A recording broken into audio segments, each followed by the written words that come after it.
तो अब हम लोग पढ़ने जा रहे हैं प्रैक्टिस सेट 2.5 का क्वेश्चन नंबर 2। ठीक है, देखो आप लोग को सीबीएसई बोर्ड को भी और महाराष्ट्र बोर्ड को भी मैं आपको साथ में ही पढ़ा रहा हूँ, और जैसा पढ़ा रहा हूँ वैसे ही लिखो। आपको जो प्रैक्टिस सेट पढ़ा रहा हूँ आप प्रैक्टिस सेट डालो, क्वेश्चन नंबर डालो।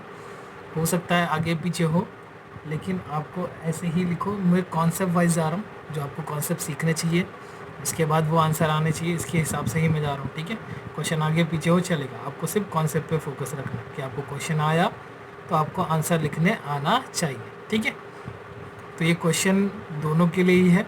ठीक है, तो देखो प्रैक्टिस सेट 2.5 महाराष्ट्र बोर्ड का ये क्वेश्चन नंबर 2 है। क्या लिखा है? Find the value of discriminant. Discriminant बताता है, डिस्क्रिमिनेंट को क्या बोलते हैं? डी बोलते हैं, डेल्टा बोलते हैं, आया ना? और क्या बोलते हैं? B square minus 4ac। यही है, बस ये वैल्यू फाइंड करना है। ठीक है, तो इसमें से 2 क्वेश्चन कर लेता हूँ मैं आपको सिखाने के लिए, 1 और 3। तो क्वेश्चन नंबर 1 में जाते हैं। क्या लिखा है question number 1? X square plus 7x minus 1 equal to 0। ठीक है, क्या फाइंड करने बोला है? डिस्क्रिमिनेंट, मतलब यही है ना value, B square minus 4ac। अब बी स्क्वायर माइनस 4ac में क्या दिख रहा है? बी वैल्यू चाहिए, ए चाहिए और सी चाहिए। तो अब भी हम लोगों ने सीखा था ए बी सी की वैल्यू निकालना है ना? कैसे निकलता है? स्टैंडर्ड फॉर्म में पहले लिखो और उसको स्टैंडर्ड फॉर्म से कंपेयर करो, स्टैंडर्ड या जनरल फॉर्म। तो क्या ये स्टैंडर्ड फॉर्म में देखो है ना? इक्वल टू के सेट 0 और सारे नंबर इधर, और स्क्वायर वाला है, पावर 1 वाला है और कॉन्स्टेंट नंबर तो है ये। अब क्या करेंगे? ए बी सी की वैल्यू निकालेंगे। कैसे निकालेंगे? स्टैंडर्ड फॉर्म का कंपेयर जनरल फॉर्म का कंपेयर करके। तो क्या था बोलो? A x square plus B x plus C equal to 0। तो यहाँ पे बाय कंपेयरिंग हम लोग लिख सकते हैं, बाय कंपेयरिंग चाहिए तो लिख सकते हैं, इसे कंपेयर कर लो, ए की वैल्यू और बी की वैल्यू और सी की वैल्यू बता दो। ए क्या होता है? जो स्क्वायर वाला पावर, जो इसका पावर 2 है उसके बाजू का नंबर। इसके बाजू में क्या लिखा है? देखो कुछ ही नहीं लिखा, तो क्या होगा? 1। और पावर 1 वाला उसके बाजू का नंबर क्या होगा? बी, है ना? देखो बी क्या होगा? जो पावर 1 वाला है उसके बाजू का नंबर, तो क्या लिखा है? 7। तो प्लस है तो साइन नहीं लिखेंगे। और सी क्या होता है? कांस्टेंट टर्म, तो कांस्टेंट टर्म क्या है? -1, क्योंकि देखो हमारा जनरल फॉर्म किसमें? प्लस में, तो अगर माइनस है तो माइनस साइन लिखेंगे। तो अभी डिस्क्रिमिनेंट पता कर लेते हैं। डिस्क्रिमिनेंट क्या होता है? डिस्क्रिमिनेंट बोलो, बी स्क्वायर माइनस 4ac। तो वैल्यू पुट कर दो बस। देखो बी की वैल्यू क्या है? 7 का क्या करना है? स्क्वायर माइनस 4 इंटू 4ac का मतलब क्या होगा? 4 इंटू ए इंटू सी। तो 4 की वैल्यू 4, ए की वैल्यू 1 और सी की वैल्यू -1। तो माइनस है, नेगेटिव है, तो किस में डालेंगे? ब्रैकेट में, है ना? ब्रैकेट में डालना है क्योंकि साइन क्या होगा? चेंज। चलो 7 का स्क्वायर क्या होगा? 49। ये माइनस माइनस क्या हो जाएगा? प्लस 4 इंटू 1 इंटू 1 क्या होगा? 4। तो 49 प्लस 4 कितना हो जाएगा? 53। ये आ गया हमारे डिस्क्रिमिनेंट की वैल्यू। समझा या नहीं? बहुत सिंपल सा। मैं अब क्वेश्चन नंबर 3 करता हूँ मैं। क्वेश्चन नंबर 3 2 आप लोग कर लेना। क्या लिखा? देखो √2 X square plus 4x plus 2√2 equal to 0, आया ना? चलो तो अभी क्या चाहिए? डिस्क्रिमिनेंट। डिस्क्रिमिनेंट मतलब बी स्क्वायर माइनस 4ac। तो बी स्क्वायर माइनस 4ac कैसे मिलेगा? जब ए बी सी की वैल्यू मिलेगी। तो ये स्टैंडर्ड फॉर्म में है क्या? पहले चेक करो। देखो इक्वल टू के सेट 0 है और सारे नंबर लिखे, स्क्वायर वाला है, पावर 1 वाला है और कॉन्स्टेंट टर्म है। तो हमारा जनरल फॉर्म लिख लेते हैं, a x square plus B x plus C equal to 0। अब क्या लिख देंगे? By comparing. कंपेयर कर लेते हैं हम लोग, और कंपेयर करके क्या करेंगे हम लोग? ए बी सी की वैल्यू लिख लेंगे, ए की वैल्यू, बी की वैल्यू और सी की वैल्यू। ए की वैल्यू क्या होगा? जो स्क्वायर वाला है पावर, उसके बाजू का नंबर क्या है? √2। और बी क्या होगा? जो पावर 1 वाला है उसके बाजू का नंबर क्या लिखा है? 4। और सी क्या होगा? कांस्टेंट टर्म 2√2, है ना? क्या लिखा है? 2√2। तो अब हम लोग क्या चाहिए? डिस्क्रिमिनेंट। तो लिख लेते हैं डिस्क्रिमिनेंट। डिस्क्रिमिनेंट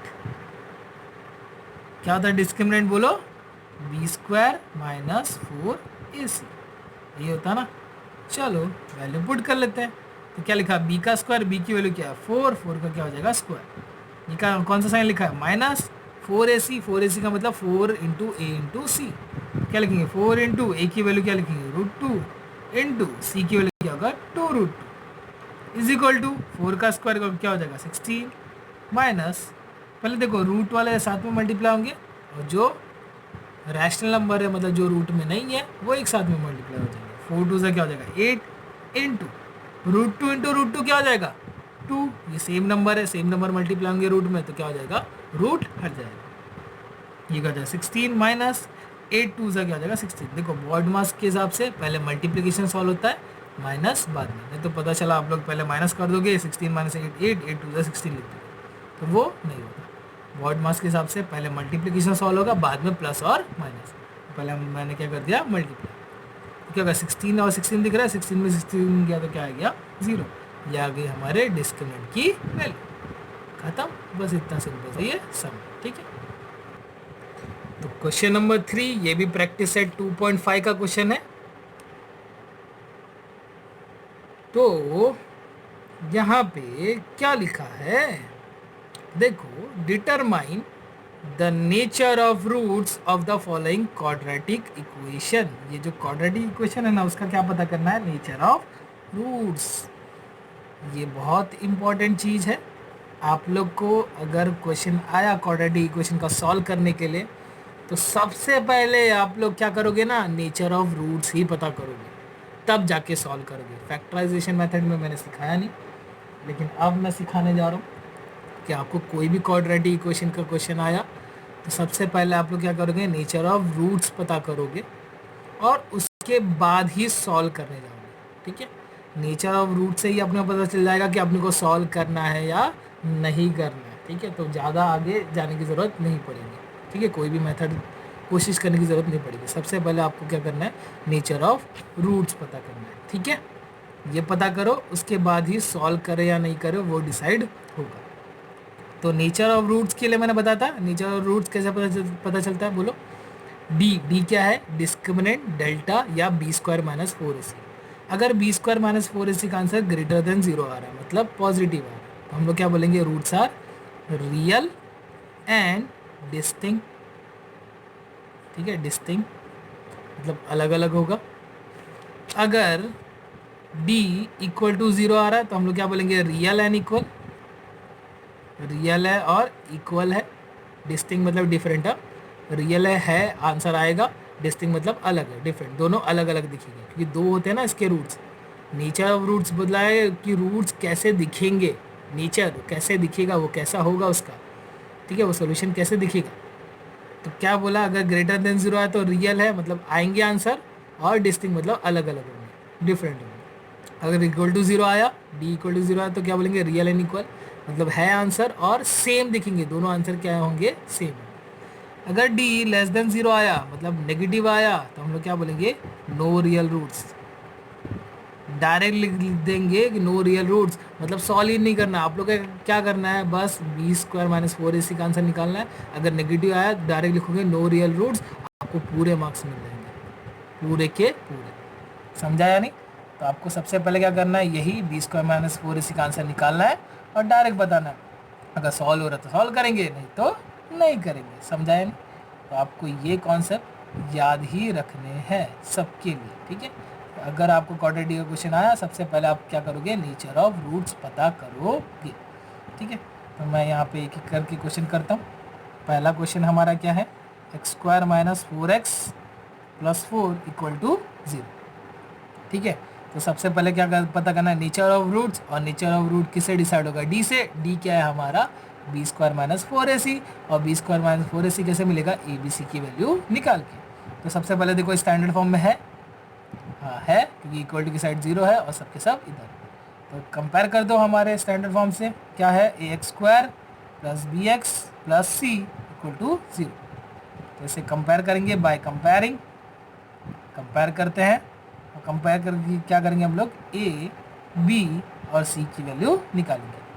a क्या होगा जो स्क्वायर वाला उसके बाजू का नंबर, उसके बाजू में कुछ नहीं तो क्या होगा 1। b क्या है जो x जिसका पावर 1 है उसके बाजू का नंबर, तो क्या लिखा है -4। ये देखो प्लस में है तो माइनस का साइन लिखेंगे। और c क्या है कांस्टेंट टर्म, तो क्या लिखा है 4। तो बोलो नेचर ऑफ रूट कैसे पता चलेगा बी स्क्वायर माइनस 4ac से। तो निकाल लेते हैं इसकी वैल्यू। बी की वैल्यू क्या है, -4 का होल स्क्वायर। क्या लिखा है, -4 इंटू ए इंटू सी। तो 4 इंटू ए की वैल्यू 1 और सी की वैल्यू 4। बोलो -4 का स्क्वायर क्या होगा, 16। ये कौन सा साइन है, -4 4 जा 16। 16 में 16 क्या, तो 0। 0 आया। देखो बी स्क्वायर -4ac मतलब हमारा डी ना, डी क्या आया, 0। तो क्या बोलेंगे, roots are real and equal. बस इतना लिखना है। क्या लिखेंगे, रूट्स हमारे नेचर ऑफ रूट्स, तो roots are real and equal. Roots कैसे होंगे, रियल है मतलब आएगा आंसर, और कैसे दिखेगा वो, सेम का सेम, इक्वल सेम दिखेंगे दोनों। अगर आप लोग इसको सॉल्व करने जाओगे ना, तो देखो आपका आंसर क्या आएगा, सेम आएगा। दोनों एक्स की वैल्यू क्या आएगी, सेम आएगी। ठीक है, क्वेश्चन नंबर 2 करते हैं हम लोग। क्वेश्चन नंबर 2 क्या लिखा है, देखो 2y square -7y plus 2 equal to 0। वापस क्या पता करना हमें, nature of roots. Nature of roots के लिए क्या चाहिए, ए बी सी की वैल्यू। तो स्टैंडर्ड फॉर्म लिख लेते हैं। क्या है standard form, A x square plus B x plus C equal to 0। तो इससे क्या करेंगे हम लोग, कंपेयर। तो क्या लिखेंगे, बाय कंपेयरिंग। कंपेयर क्यों करेंगे, ए बी और सी की वैल्यू निकालने के लिए। बोलो ए क्या होगा, जो स्क्वायर वाला उसके बाजू का नंबर। स्क्वायर वाले के बाजू में क्या लिखा है, 2। देखो y है यहाँ पे, इसलिए मैं हमेशा यही बोला, जो स्क्वायर वाला है पावर 2 वाला उसके बाजू का नंबर यही होगा। ठीक है, और b क्या है, जिसका पावर 1 है उसके बाजू का नंबर, तो पावर 1 ये दिख रहा है। उसके बाजू का नंबर क्या लिखा है, -7। क्यों माइनस लिख रहे हैं, क्योंकि हमारा क्या है स्टैंडर्ड फॉर्म प्लस में। और सी की वैल्यू क्या होगी, जो कॉन्स्टेंट टर्म है, क्या लिखा है, +2। ठीक है, तो अभी क्या करेंगे हम लोग, डी पता करेंगे। डी मतलब बी स्क्वायर -4ac। तो बी की वैल्यू क्या है, -7। -7 का क्या कर देंगे, स्क्वायर। -4ac का मतलब क्या होगा, 4 इंटू ए इंटू सी। तो 2 इंटू क्या होगा, 2 है ना। तो -7 का स्क्वायर क्या होगा, 49। क्योंकि नेगेटिव नंबर है, अगर स्क्वायर होगा तो क्या हो जाएगा, पॉजिटिव। यहाँ पे भी नेगेटिव था, स्क्वायर हो गया तो क्या हो गया, पॉजिटिव। पावर इवन है तो पॉजिटिव होगा, पावर ऑड होता तो नेगेटिव। तो 2 क्या है, इवन, ये क्या रहेगा, पॉजिटिव। 7 का स्क्वायर होगा 49 -4 2 जा 8, 8 2 जा 16। तो उसको माइनस कर दो 9 में से। देखो प्लस माइनस माइनस, 9 में 6 गया तो क्या आएगा, 3। 4 में से 1 गया तो क्या आया, 3। साइन ऑफ ग्रेटर नंबर मतलब प्लस। तो अब क्या है, 33। अब ये 33 क्या है, 0 से बड़ा। मतलब ये जो डी का आंसर आया हमारा, वो क्या है, 0 से बड़ा है। 0 से बड़ा है तो क्या बोलेंगे हम लोग, रियल एंड डिस्टिंक्ट। तो क्या लिख लेंगे यहाँ पे, बोलो रूट्स आर रियल। रियल मतलब एग्जिस्ट करते हैं, एंड डिस्टिंक्ट, डिस्टिंक्ट मतलब अलग अलग, डिफरेंट। आया ना। अब क्वेश्चन नंबर अभी हम लोग क्या करने वाले हैं, 3 वाला। ठीक है, तो ये लास्ट क्वेश्चन कर लेते हैं हम लोग। तो ये है, अब क्या लिखेंगे, बोलो स्टैंडर्ड फॉर्म में है, हाँ है, इक्वल टू की साइड क्या है, 0 है। तो अब स्टैंडर्ड फॉर्म लिख लेते हैं। क्या बोलो, a x square plus B x plus C equal to 0। अब क्या लिखेंगे, बोलो बाय कंपेयरिंग। ये कंपेयर क्यों करते हैं हम लोग, बोलो ए बी और सी की वैल्यू निकालने के लिए।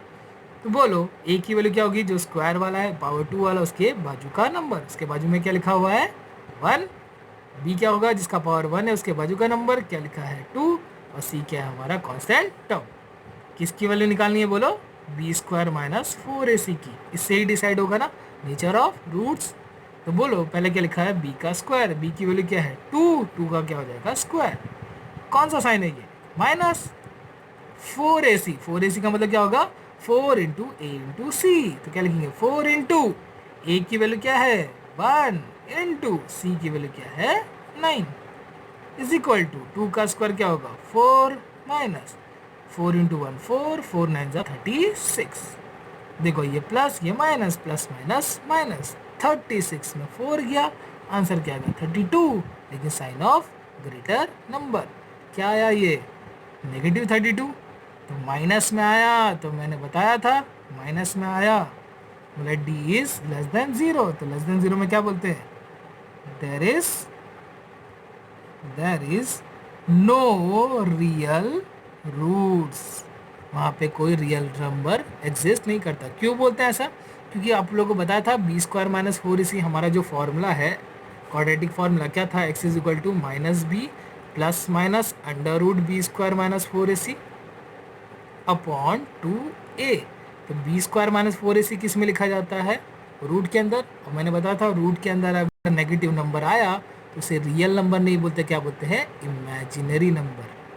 बताया था ना मैंने, अगर B square minus four a सी का आंसर नेगेटिव आया तो ये किस में लिखेंगे, रूट के अंदर। और रूट के अंदर अगर माइनस 32 है तो इसे रियल नंबर नहीं बोलेंगे, कौन सा नंबर बोलेंगे, इमेजिनरी नंबर, क्योंकि रूट के अंदर नेगेटिव नंबर नहीं आता। ठीक है ना, इसलिए यहाँ पे लिख रहा है there is no real roots.